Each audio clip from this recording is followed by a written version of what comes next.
De 0 a 10, sinceramente, ¿cómo crees que estamos en la sociedad española de conocimientos científicos? Pues andamos un poco regular. Vaya. La verdad, de 0 a 100 te diría que estamos en el 50 pelado. La ciencia no ha sido algo central en la sociedad, ni a nivel cultural tampoco es algo que la gente consuma mucho. Está más enfocado pues en deportes, fútbol, ¿no? Hay otros focos. Explícanos, ¿por qué usamos tan mal los baños públicos? Lo más importante es siempre cerrar la tapa antes de tirar de la cadena. Sale mucha agua, mucho flujo, eso hace que salpiquen muchas gotículas, que hay estudios que han puesto láseres para ver hasta dónde llegan y llega lejos. Pues bueno, llega muy lejos, hasta 2 metros y pico. ¿Cómo afectan los microplásticos a la salud? Está fatal. De hecho, se ha encontrado ya en prácticamente casi todos los tejidos humanos, en cerebro, en sangre, pulmón, en la orina de los niños. ¿Qué pasa en este país con los investigadores españoles, que todos se nos van? Pues es que el sistema no está bien planteado.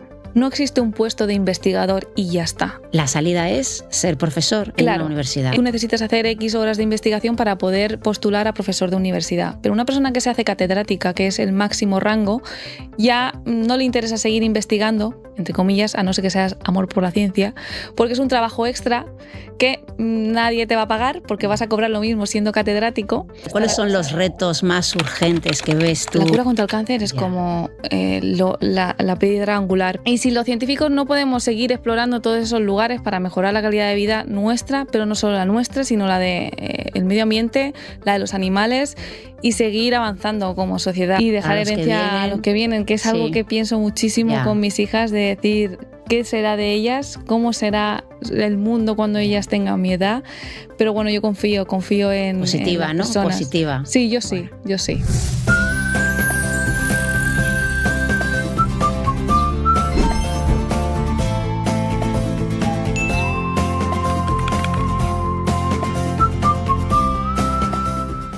Hola consumidores, ¿qué tal estáis? Bienvenidos, bienvenidas a las charlas con sentido de OCU. Soy Rosa Buendía. Empezamos este cuatrimestre con muchísima energía y con muchísimas ganas de informar y de ayudar a los consumidores. Este mes, en este video podcast, vamos a hablar de ciencia y de innovación. Es precisamente el tema que tratamos en OCU el mes de septiembre, que hablamos de ciencia dentro del proyecto de 12 meses, 12 compromisos, pues para celebrar los 50 años de OCU, el 50 aniversario de la Organización de Consumidores. ¿Y por qué de ciencia? Pues porque debido a la ciencia podemos explicar gran parte de cómo está creado este mundo en el que vivimos. Incluye biología, incluye ecología, incluye física, incluye química. Y pues para hablar de ciencia, pues hemos pensado que podíamos traer a nuestro plató a una científica. Ella es Lucía Almagro, es una biotecnóloga y además es una divulgadora de redes sociales, es muy entusiasta, ya la vais a conocer, explica como nadie, con unas palabras para que todos podamos entenderlo, en qué consiste ciertos ensayos clínicos, ciertos descubrimientos. Luego además sus redes sociales, que es Diario de una Científica, da visibilidad a la comunidad científica española, que tan importante es y del que luego también estoy segura que luego tendremos un ratito para hablar de ellos. ¿Qué tal estás, Lucía? Hola, ¿qué tal? Muy bien, muy contenta de estar aquí. Hoy, pues oye, me alegro muchísimo. Vamos a empezar hablando de tu profesión. ¿Qué hace una biotecnóloga? Pues principalmente lo que hacemos es realizar investigación, pero en muchos ámbitos. La biotecnología toca tanto el ámbito de biomedicina, de medio ambiente, de agricultura, alimentación, incluso el ámbito legal, todo lo que es bienestar animal, ¿no? Es como hay muchos colores de la biotecnología, se llama así, y podemos tocar investigación en muchos ámbitos. Y el tronco central de la biotecnología es intentar aprender de la naturaleza para nosotros hacer aplicaciones que mejoren la calidad de vida, ya sea de las personas, del medio ambiente, de los animales, de nuestro entorno. Intentar, ¿no?, utilizar ese conocimiento que tiene la naturaleza y transformarlo a nuestro beneficio o al beneficio de X de lo que estemos investigando. ¿Y te resultó difícil pasar al campo de la divulgación Pues en mi caso fue un poco improvisado. Yo nunca pensé dedicarme a la comunicación. Realmente fue todo el contexto de la pandemia lo que me invitó a hacer la comunicación. Yo estaba haciendo mi tesis doctoral en mi laboratorio, como cualquier científico en este país, y bueno, pues surgió todo este tema de los bulos alrededor del COVID al principio, ¿no? Que parecían vídeos donde había COVID como en el aire, en las farolas, como que parecía que no podías tocar nada cuando salías a la calle. Bueno, toda esa histeria. Sí, es verdad. Y bueno, yo con mis conocimientos de virología que estaba realizando en investigación, como que me vi empujada a intentar explicar a la sociedad qué realmente es un virus, dónde se encuentra, qué es una vacuna, qué se podía hacer en el día a día para evitar contagios sin perder la cabeza, porque me sentía mal de que la gente estuviese sufriendo realmente tanto por algo que realmente pues sí era importante, ¿no? Pero no tenía tanta implicación como tener que lavar la ropa a 100 grados. Ya. Te viste obligado un poco a hacerlo porque tú decías, tengo capacidad, me puedo expresar perfectamente. Sí, yo no sabía que me expresaba así tampoco. Yo me lancé por como en esa situación, y además también estaba lactando a mi pequeña, a mi primera bebé. A la primera. Y claro, encerrados en casa con un bebé mucho tiempo en brazos, pues al final mi vía de escape era mi móvil, y empecé a hacer infografías en el móvil directamente, o sea, sin ponerme el ordenador, y a partir de ahí descubrí que se me daba bien comunicar, recibí mucho feedback, aprendí en el camino, hasta el día de hoy que me dedico 100% a la divulgación. ¿Y tu tesis? Científica. Mi tesis se quedó la escribí, no la pude leer, pero bueno, eso fueron condiciones que mi jefe de laboratorio cambió de idea, hubieron ahí problemas, y bueno, está escrita pero no está leída. Yo en el fondo me siento doctora, aunque no lo sea oficialmente. Bueno, y de 0 a 10, sinceramente, ¿cómo crees que estamos en la sociedad española de conocimientos científicos? Pues andamos un poco regular. Vaya. La verdad. De 0 a 100 te diría que estamos en el 50 pelado. Ya, o sea, que un 5 rascado. Sí, yo creo que lo básico, sí, en general. Lo que ocurre es que ahora mismo con las redes sociales están entrando en juego muchos bulos, mucha desinformación, en la que la gente que tiene un poquito de dudas enseguida ya pues se crean a lo mejor las cosas más sencillas o lo que parece muy obvio, ¿no? En los bulos, cuando realmente no es así. Entonces, pues andamos bastante regular. Yo me doy cuenta en mi trabajo porque muchas cosas que divulgo yo creo que las doy por hecho, ¿no? De que la gente lo sabe, y luego me doy cuenta de que no. Y eso es lo que más he aprendido a lo largo de mi camino como divulgadora, a no dar por hecho que la gente sabe X, porque la situación de cada persona es muy diferente, la ciencia no ha sido algo central en la sociedad española. Ni en las aulas tampoco. No, claro, ni en las aulas, ni a nivel cultural tampoco es algo que la gente consuma mucho. Está más enfocado pues en deportes, fútbol, ¿no? Hay otros focos que no los lo criticamos, Menesco, pero ¿no? da más dinero, ¿no? Pero claro, pero al final, pues eso, no se le ha dado el foco a la ciencia, y la formación pues está regulinchi. Bueno, hablamos de desinformación porque es raro que no se publiquen que no nos lleguen a nuestro móvil noticias que sean bulos, como tú decías, medios de comunicación, sobre todo online, que lanzan noticias relacionadas con el mundo de la salud que no son o del todo ciertas o que son demasiado sensacionalistas. Sí. Entonces, ¿cómo crees que debería hacer el consumidor para darse cuenta dónde está el bulo, dónde está la realidad? Es muy difícil, ¿eh? Yo como consumidor base, ¿no? De decir, sin formación científica, para mí sería muy difícil poder hacer la distinción, porque al final ahora ya estamos viendo profesionales de cualquier sector también hablando de bulo, de desinformación, porque ya las redes sociales dan acceso a cualquier persona. Sobre todo en el periodismo, que yo creo que es la parte que más se puede coger y leer, no quedarse solo con el titular sería la clave, porque mucha gente que solo se queda con el titular. Yo entiendo el trabajo del titular, que tiene su función, pero con leer un poquito la noticia enseguida vas a ver los detalles de cómo se ha hecho la investigación o si eso se puede aplicar ya o no, ¿no? En el caso de, por ejemplo, curar una enfermedad, parece que siempre aparecen titulares de que se curan el cáncer todos los días. Siempre, todas las semanas aparece un contenido así. Pero tienes que leer la noticia. Si la lees, realmente te queda claro de que no. Pero bueno, la gente va muy deprisa en la vida y no tiene tiempo ni de pararse a una noticia. Se fijan los titulares, pero qué importante es, por ejemplo, pinchar, leer la noticia y ver que si ese experimento, por ejemplo, se ha hecho a unas decenas de personas, pues no sirve. Claro, no sirve. Es que incluso la propia noticia, la propia noticia te dice ya que no se puede aplicar a la sociedad o que quedan unos años para que eso llegue, o no, que al final te saca ellos las conclusiones, que no hace falta tampoco tener un conocimiento científico profundo. Pero eso es muy importante, no quedarse en el titular en cuanto al periodismo. Buen consejo. ¿Y qué pasa cuando te dicen que es un experimento que se ha hecho en animales? En realidad, hasta que se produzca ese estudio, hasta que se haga con personas, pasa muchísimo tiempo. Claro, aquí hay un poco, una dualidad, porque cuando hablamos de algo tóxico que se prueba en animales y se ve un efecto tóxico en animales, porque no puedes ponerte a probar algo tóxico en personas para ver si es tóxico o no. De primeras no, claro. Claro, pues esos resultados tienen que tenerse en cuenta, porque si ha habido un problema de pues, efectos en la reproducción, por ejemplo, de los ratones, ya te está dando una señal de que algo puede ocurrir parecido en los humanos.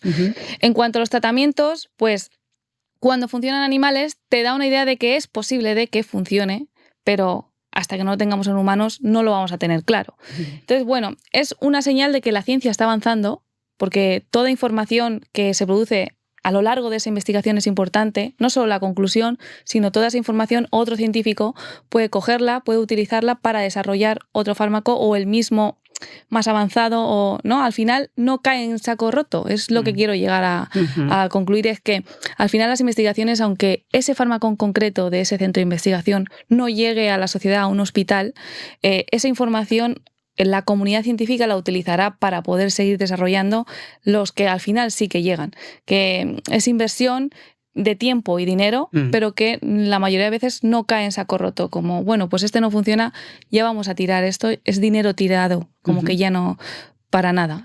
Siempre la información es importante. Me gustaría decirle a los consumidores que pueden contar con OKU como fuente para descubrir si una noticia de salud es falsa o no. Es raro la semana que no tenemos que desmentir alguna información o destacar que hay un bulo en el que recomendamos que la gente por favor no haga caso. Y el tema del cáncer es muy, muy, muy habitual. Es un tema que estamos todos muy pendientes y ojalá se encuentre cuanto antes el remedio. Pero de momento estamos a la espera. En tus redes sociales desmontas mitos muy extendidos. Entonces yo te voy a dar una serie de frases, ¿vale?, y tú me vas a decir si son verdadero o falso y por qué. Vale, muy bien. Venga, el azúcar da hiperactividad. Vale, aquí vamos a decir que es falso, pero vamos a hacer unas connotaciones. Unas comillas, sí. Venga. Porque la hiperactividad como tal, eso está diagnosticado como un trastorno de hiperactividad que se puede diagnosticar y puede venir por muchos factores, pero lo que sí que se piensa, a ver, evidentemente el azúcar da un chute de energía. Todos lo sabemos, sí, lo sentimos cuando lo tomamos. Sí. Pero de ahí a que produzca hiperactividad, sobre todo en el caso de los niños, hay una diferencia. Se han hecho estudios, los que han puesto grupos control de niños y grupos que consumen azúcar, pero en un entorno tranquilo, como por ejemplo en el que nos encontramos ahora nosotras, para ver si realmente es el azúcar en sí o es el entorno lo que los lleva a que se estimulen más. Normalmente el azúcar se toma en cumpleaños, fiestas, y están ya con un nivel de actividad importante. Sí. La conclusión de este estudio es que el azúcar en sí no los hiperestimulaba como tal, no había una hiperactividad, y que se piensan que seguramente sea el entorno lo que les lleve a estar tan a tope. Bueno, pues ya sabemos algo más. Solo usamos el 10% del cerebro. Vale, esta es una frase que mucha gente confunde y la mezcla con la de solo sabemos sobre el 10% de nuestro cerebro. Ah, es verdad, sí. Claro, hay gente que dice que solo usamos el 10 o que solo sabemos cómo funciona el 10% de nuestro cerebro. ¿Y con cuál nos quedamos? Nada, ninguna. Aunque bueno, en el caso de saber lo del 10% de cerebro, ahora es un poquito más, pero sí que es verdad que es muy difícil investigar un cerebro, porque cómo lo investigas activamente, si no es pues con resonancias y todo esto, sí, pero no puedes abrir un cráneo y ver las células funcionar en el momento. Es muy difícil. Y lo de usarlo para nada es así. Ya sabemos, hemos visto en muchas noticias o imágenes de pues experimentos de que estimulan a una persona con música para ver qué áreas se les activa frente a una persona con depresión, y vemos que hay muchas áreas que se activan. Entonces, evidentemente el 10% no. Ya te digo que el cuerpo no usa ni una sola molécula de energía en vano. humano. Todo lo utiliza para algo. Así, si tenemos todo este cerebro, es porque cada rincón de ese cerebro se utiliza. Bueno, sirve para algo, ¿no? Sí, sí. Bueno, sí. La vitamina C cura los resfriados. Bueno, esto es de abuela total. Esto bueno, es pues mira que me gustaría a mí que esto fuera cierto. Qué sencillo sería, Sería ¿no? facilísimo. Unos zumitos o unos suplementos y arreglado. Sí. O sea que no. No, realmente no. Puede servir para prevenir. Los estudios han visto que a lo mejor puede promover pues, una salud mejor en torno al sistema inmunitario, que haya más producción de células del sistema inmunitario. Puede favorecer también que la mucosa con la que estamos en contacto con el aire también esté mejor. Pero tanto como curar, no. Quizás puede prevenir o puede hacer que los resfriados sean más cortos, los síntomas, pero básicamente es mantener una dieta pues rica en todo y ya está, no solo en vitamina C, por supuesto. Esta te va a gustar. Los antibióticos sirven para tratar los virus. Bueno, esta me pone nerviosa a mí. Esta me pone a mí nerviosa. Porque, bueno, es algo muy extendido y de hecho se sigue pensando muy claramente, que es lo que me sorprende, porque ha habido campañas de un montón de entidades en insistir en que esto no es así, pero se sigue pensando que sí. Entonces, pues aquí la clave está en diferenciar entre una bacteria y un virus, que aunque te pueden causar los mismos síntomas, son como dos entidades diferentes. Es como decir que un humano es igual que una cucaracha. No tenemos absolutamente nada que ver con la cucaracha. Básicamente sería esa la diferencia. Entonces, los antibióticos están diseñados para que las bacterias se mueran. Están diseñadas las moléculas como piezas de puzzle para que encajen con la superficie de la bacteria o para que afecte a alguno de sus engranajes. Y los virus, como no tienen nada que ver, pues es como intentar matar a la cucaracha a cañonazos. Pues no, difícilmente vas a poder darle. Entonces, decía que te iba a gustar mucho ese bulo porque Lucía además ha publicado un par de libros, Un virus en apuros y Bacterias en todas partes. ¿Qué tal te están yendo? Muy bien, estoy muy contenta. Sobre todo el primero me gusta porque está llegando a los institutos como apoyo a la hora de aprender sobre el sistema inmunitario, que es muy complejo. Y yo pues ahí medio lo he emparejado y le he dado un poco de una historia y así pues parece que los alumnos lo encajan mejor. Bueno, el están concepto. Escritos precisamente para esa población. Pues no estaba pensado para ellos, pero al parecer es lo que más se ajusta para ellos. Yo no conocía el contenido de los materiales de la ESO ni del bachiller, pero al parecer encaja muy bien y muchos profesores me están comentando que lo recomiendan o que lo leen en clase, o sea que estoy contentísima. Ah, qué bien. Bueno, te voy a dar un dato que seguramente que tú también lo puedes manejar, y es que en España de media hay unas 3.000 personas que mueren cada año por culpa de una infección bacteriana multiresistente. ¿Ya no hay antibióticos eficaces para un gran número de infecciones? Pues a ver, aquí el problema es que la velocidad a la que ellas se adaptan es tal que nosotros, como investigadores, como científicos, no nos da tiempo a poder obtener nuevos antibióticos. Antes de que existiese la penicilina, ya se estaban viendo otras formas alternativas para tratar las infecciones. Por ejemplo, los fagos. Los fagos son virus que infectan a bacterias. Y esto creo que va a ser el futuro. Algo que se dejó abandonado porque apareció la penicilina y dijeron, bueno, esto podemos controlar las infecciones, vamos a dejar los fagos a un lado, esto no sirve para nada. Ahora se está volviendo a retomar, viendo que es imposible poder sacar nuevos antibióticos a la velocidad a la que se adaptan las bacterias. Están expuestas continuamente a tantos antibióticos a todos los niveles, aunque en animales y ahora mismo se ha reducido mucho el uso, que han sido capaces de adaptarse a prácticamente todo. ¿Y son multiresistentes? A todas, sí. Hay antibióticos que se utilizan como rescate, ya como último recurso, pero como cada vez hay más multiresistentes, los antibióticos rescate cada vez se están utilizando más. Y están viendo que a lo mejor sale al mercado un antibiótico en el mes de enero y en mes de abril, mayo, ya aparecen cepas resistentes. En cuestión de 2 o 3 meses ya no sirve. ¿Tan rápido? Sí. Entonces hay ya farmacéuticas que van mirando hacia otro lugar para desarrollar otras cosas que les sean más rentables, evidentemente. Son empresas, tiene que ser rentable, y que puedan atacar a las bacterias por otro lado, porque en cuestión de 3 o 4 meses te tiran abajo un trabajo de más de 10, 15 años. Vamos a hablar de virus, que sé que estás muy comprometida en que usemos bien los baños públicos. Sí. Precisamente tú ahora has venido en tren desde Alicante a Madrid y he visto alguna fotillo tuya en el baño del tren. Lo he pasado fatal. Que lo has pasado fatal. Explícanos, ¿por qué usamos tan mal los baños públicos? Pues, a ver, yo estoy viendo que es algo cultural, depende del país al que vayas, es muy diferente. Pero yo creo que es la excesiva confianza en que no pasa nada, ¿no? El no pasa nada es como algo que está en la cabeza, no, total, no pasa nada. Nos vemos solos ahí, no sabemos que por ahí han pasado antes. Claro, creo que no somos conscientes de todo eso y de que al baño no se va solo a hacer pis. Hay mucha gente que a lo mejor se encuentra mal, con un problema gastrointestinal. Vómitos, situaciones X en las que probablemente si tiene un problema gastrointestinal, por donde más se libera virus y bacterias es en las heces y en los vómitos. Y eso es una contaminación muy sencilla porque, bueno, son gotículas que al final se pegan a todos los sitios, son sitios muy cerrados, no hay ventilación en un cubículo tan pequeño y hay que ser conscientes un poco de lo que puede haber ahí. Además, la temperatura, la humedad que hay, es todo como muy... Multiplica todo, ¿no? Claro, es muy fácil que crezcan bacterias porque, bueno, todo el ambiente, ellas están ahí comodísimas. Bueno, pues danos algún consejo. A ver, ¿qué es lo que no debemos hacer nunca? Madre mía, es que yo tengo muchas, pero bueno, voy a dar unas cuantas de lo que Venga, yo hago. Yo cuando entro al baño nunca intento no tocar nada con las manos porque, claro, luego voy a limpiarme y voy a tocar mis zonas íntimas muy susceptibles a que se contaminen. Sí.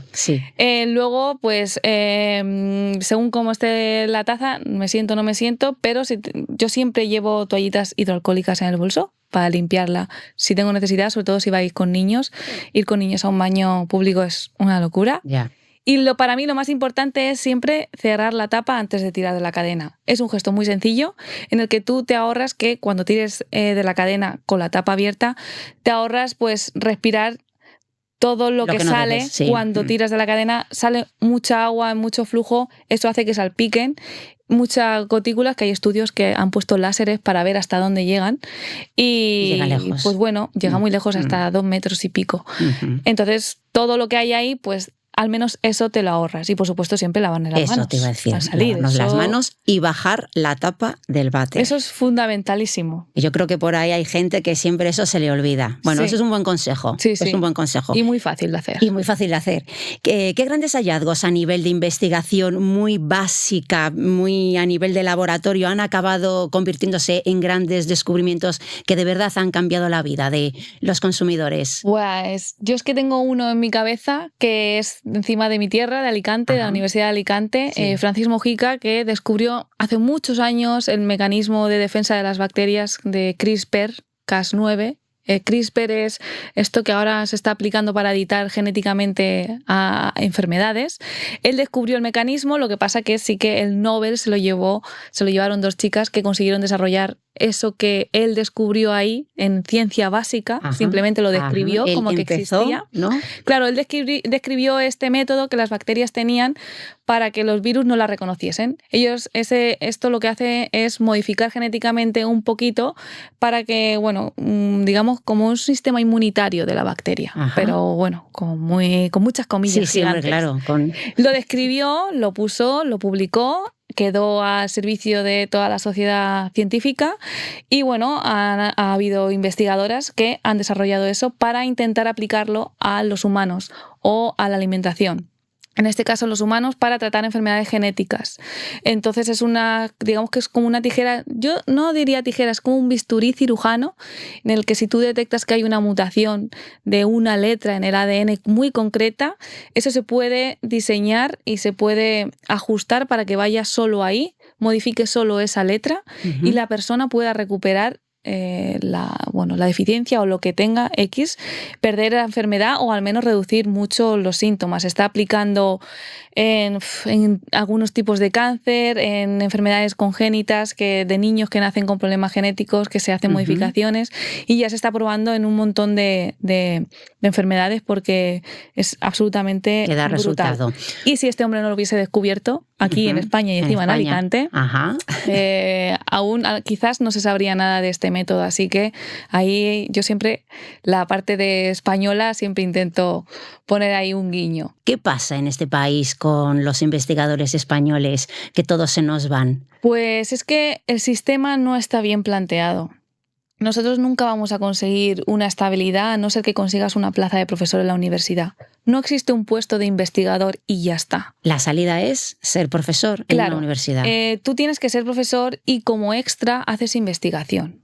¿vale? Es algo que como que te requieres. Tú necesitas hacer X horas de investigación para poder postular a profesor de universidad. Pero una persona que se hace catedrática, que es el máximo rango, ya no le interesa seguir investigando, entre comillas, a no ser que seas amor por la ciencia, porque es un trabajo extra que nadie te va a pagar porque vas a cobrar lo mismo siendo catedrático.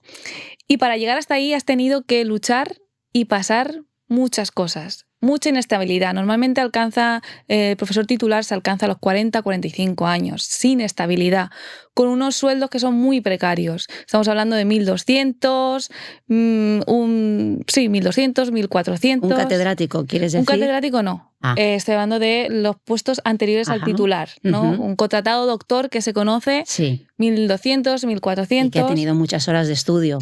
Claro, tienes que publicar en grandes revistas de impacto, tienes que haber dirigido tesis doctorales, tienes que dar clases en la universidad, tienes que hacer investigación, pedir proyectos que te lo concedan, hacer colaboraciones con no sé cuántos, ¿no? Es mucho trabajo para ese sueldo, que además nosotros no podemos tener un horario fijo.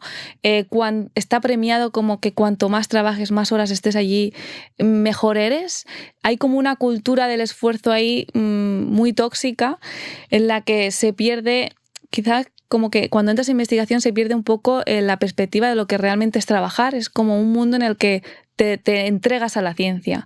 Y yo, por ejemplo, en mi laboratorio éramos todo mujeres menos el jefe, y de todas las mujeres la única que habíamos dado el paso a ser madres era yo, que yo fui muy joven, con 26, pero las demás, que eran directoras de un pequeño grupo o empezaban a intentar ser profesoras, habían elegido no ser madres para intentar llegar a la carrera científica hasta el final. O sea, es que complicado muchas se la quedan en el conciliación. camino. Sí. Ya. Y ahora, con la implicación del hombre también en la crianza, más o menos estamos igual. Y lo que está ocurriendo es que no hay muchos científicos que acaban la carrera y no quieren investigar en la red pública de España porque hay condiciones mejores en las empresas, en países extranjeros, y grupos de investigación me mandan a mí las ofertas de trabajo porque no encuentran candidatos que quieran trabajar. Y yo recuerdo que cuando yo empecé era todo lo contrario. Encontrar un puesto de trabajo libre era como encontrar, una aguja en un pajar. Y ahora pues hay mucha fuga de cerebros. Ya, ¿y sabes el porcentaje de esos cerebros que se van? Pues no sé el dato, la verdad, pero yo te diría, por ejemplo, en mi entorno, en mi clase, de los que yo sigo, digamos que los que son de investigación pública, que se han quedado en la red de universidad y de investigación que nosotros con nuestros impuestos pagamos, se habrán quedado en torno al 20%. El resto está fuera, o está en empresas o en farmacéuticas, otro tipo de trabajo como yo, que es comunicación. Hemos salido todos escopetados de ese mundo. ¿Qué consejos darías a los científicos que quieren probar suerte en el campo de la divulgación? Pues, a ver, yo lo primero que siempre intento transmitir es que primero se atrevan. Ahora tenemos unas herramientas muy fáciles para empezar a divulgar, que son las redes sociales, sin ningún coste, solo de tiempo, evidentemente. Pero de mucho tiempo. Sí, pero no hay dinero, que es lo que normalmente nos suele faltar a los estudiantes cuando salimos de la carrera, y empezar a probarse para conocer cuál es el medio que más cómodo se encuentran. Escuchar a la sociedad, escuchar a la gente que le dé su opinión. El feedback de las personas para mí ha sido lo más importante para crecer como divulgadora. Yo no tengo formación. Que el no tener formación de comunicación no le frene a empezar a moverse y hacer estas cosas. Y es un mundo muy gratificante porque percibes cómo la gente necesita esa comunicación científica y les empodera en su día a día. Al final, el conocimiento empodera a la sociedad para tomar decisiones en su día a día, y pues les hace sentir más cómodos y más empoderados, claro, más confían más en su criterio y en tomar las decisiones con más criterio, sí. En tus redes sociales hablas mucho de salud, pero también hablas mucho de alimentación. Tú, como biotecnóloga y divulgadora, ¿de qué manera explicarías de una manera sencilla qué caracteriza a un ultraprocesado y por qué son tan poco recomendables?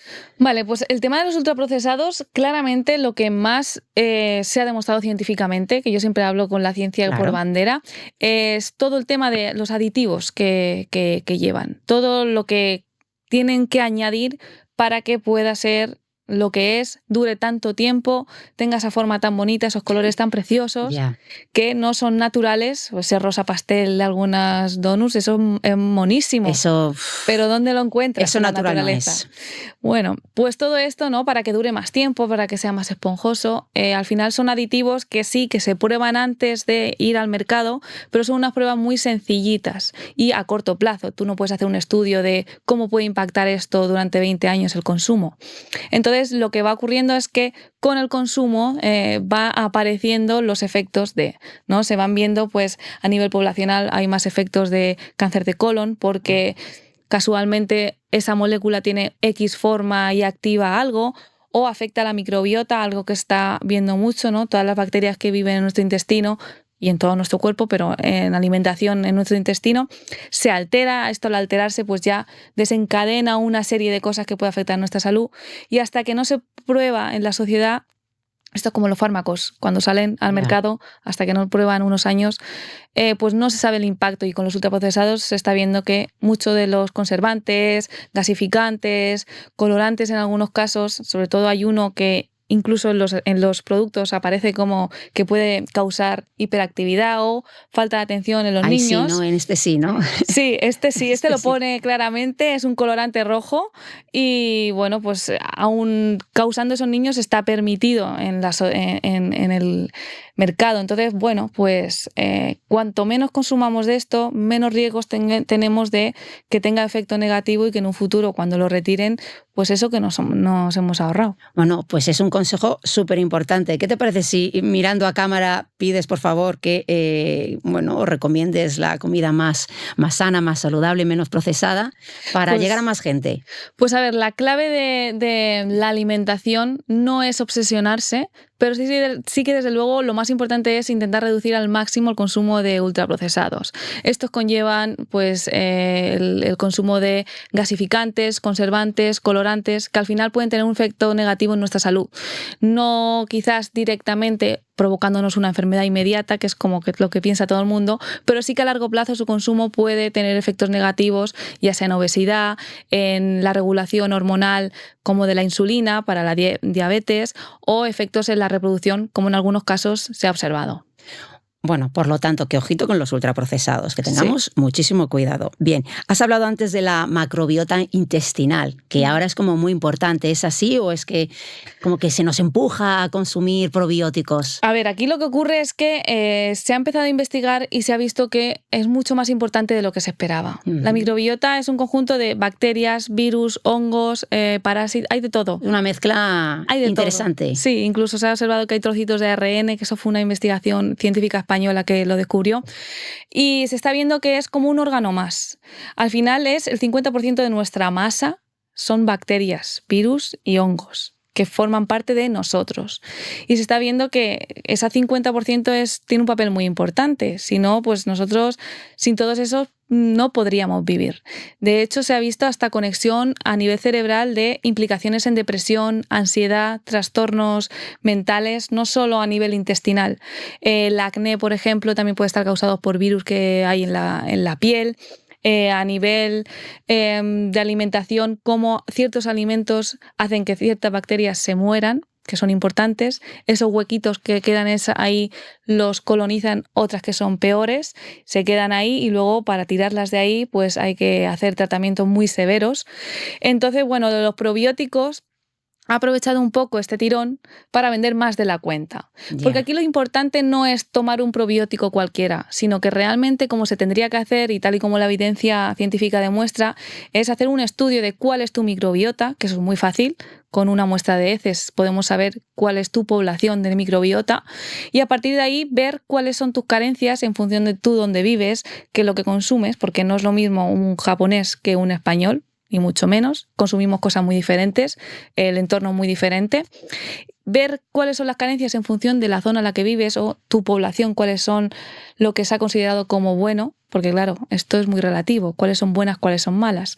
Y a partir de ahí, pues recetar un probiótico que te pueda ayudar a, pues eso, esa deficiencia que tienes, a lo mejor tienes problemas intestinales, pues a intentar cubrir pues esas bacterias que te faltan, que tienes de menos, y hacerlo personalizado. Pero así a la ligera de cualquier probiótico me lo cojo porque a ver si me viene bien, a veces es como tirarle huevos a la luna, porque quizás esa bacteria que te estás tomando la tienes a los niveles adecuados y realmente no te está haciendo nada. Un poco parecido a los multivitamínicos, que quizás no tienes ninguna carencia de vitaminas, pero te los estás tomando por si acaso. Por si acaso, como la vitamina C. Sí, más o menos. Y ese probiótico que dices puede cambiar, por ejemplo, si a lo mejor durante un tiempo te puede ir bien, pero luego a lo mejor tus circunstancias han cambiado y deja de sentarte tan bien.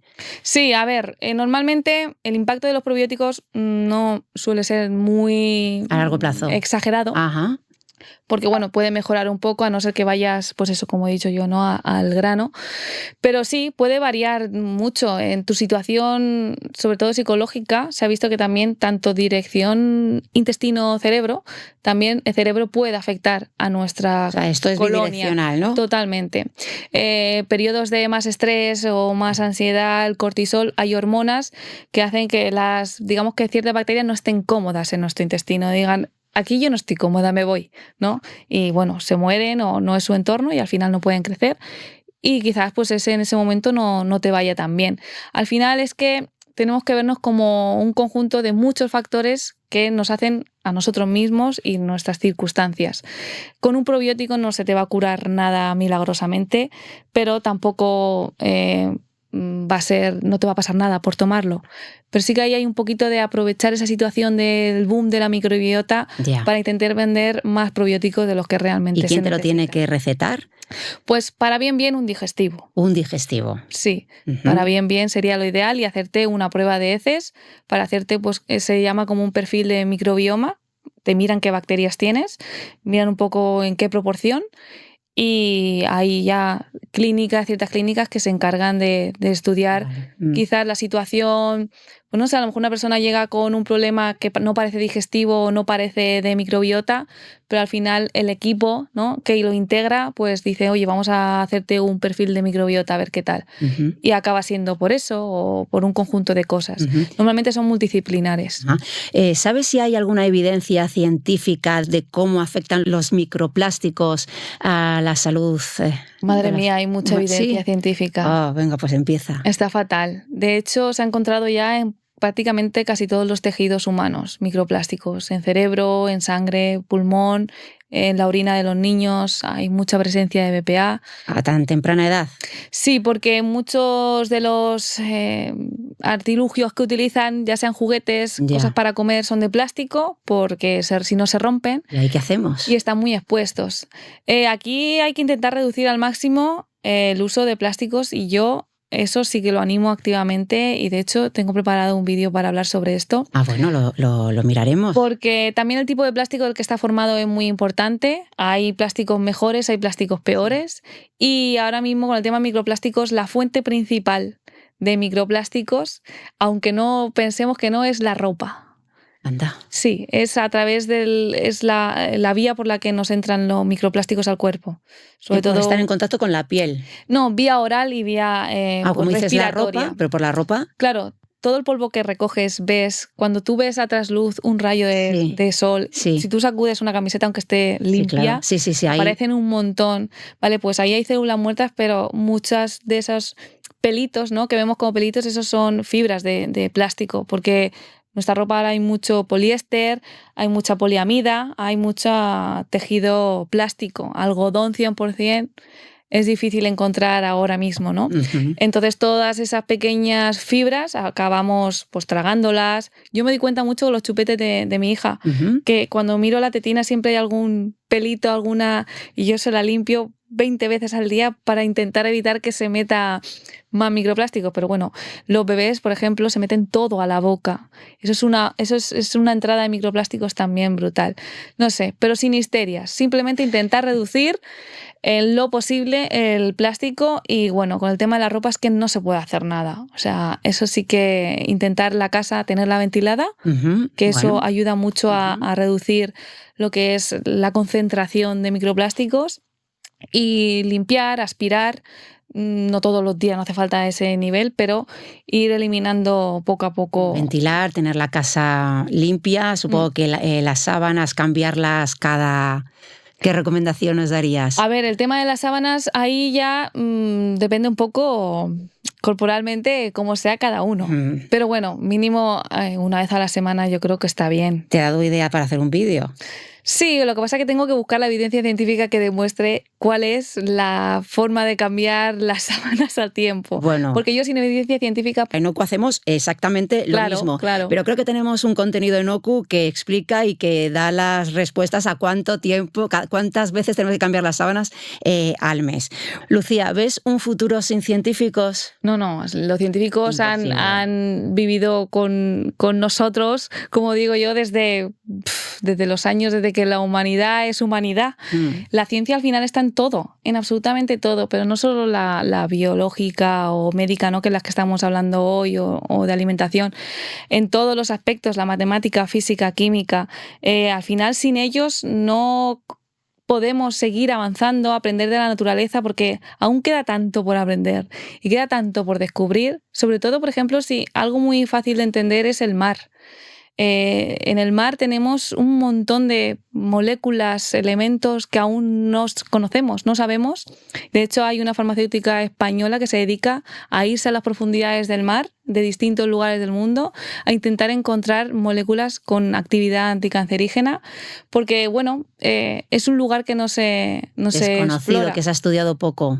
Y si los científicos no podemos seguir explorando todos esos lugares para mejorar la calidad de vida nuestra, pero no solo la nuestra, sino la de el medio ambiente, la de los animales, y seguir avanzando como sociedad, intentando siempre ir hacia un lugar mejor y no hacia peor, claro, porque bueno. Claro, ¿y cuáles son los retos más urgentes que ves tú en la sociedad desde el punto de vista científico? Pues a ver, yo creo que hay mucha urgencia en encontrar... La cura contra el cáncer es como la piedra angular, pero hay que pensar... Ojalá. Sí, de todas formas se está encontrando cura hacia el cáncer, porque hay muchos cánceres que antes tenían un 90% de mortalidad. ¿Y ahora? Y ahora se ha dado la vuelta, es el 90% de supervivencia.